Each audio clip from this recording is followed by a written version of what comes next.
الكثير من الناس إذا رأى نعمة على الغير يقول ما شاء الله تبارك الله، أو ما شاء الله ما شاء الله، وصاحب النعمة يقول قل ما شاء الله قل ما شاء الله قل ما شاء الله. وهذا خلاف سنة النبي صلى الله عليه وسلم، لأن النعمة نعمتان، نعمة عليك ونعمة على غيرك.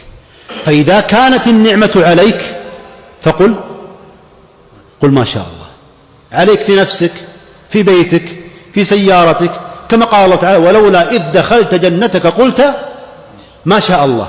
فإن كانت النعمة عليك قل ما شاء الله ما شاء الله، لباسك، سيارتك، ابنك، زوجتك، بيتك، دابتك، ما شاء الله. هذه النعمة تعود لك أنت، فأكثر مما شاء الله، لأن فضل من ربي عز وجل.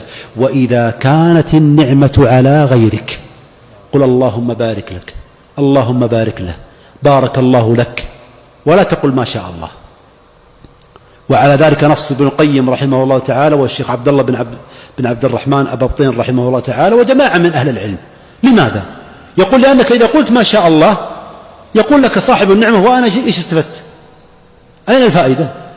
بل ادعو لي أن الله يبارك لي في هذه النعمة. إن كان ولدا قل بارك الله لك فيه، إن كان دابة قل بارك الله لك فيها، إن كان مالا قل بارك الله لك، الله يبارك لك فيه، وهكذا. ولذلك النبي صلى الله عليه وسلم ماذا قال؟ قال إذا رأى أحدكم نعمة على أخيه فليبرك عليه. في الصحيح قال فليبرك عليه، قال على ما يقتل أحدكم أخاه، هل إذا رأى عليه نعمة أن يبرك عليه؟ معنى أن يبرك عليه أن يقول اللهم بارك لك فيها، أو اللهم بارك له فيها، أو بارك الله له فيها، فإن هذه سنة النبي صلى الله عليه وسلم.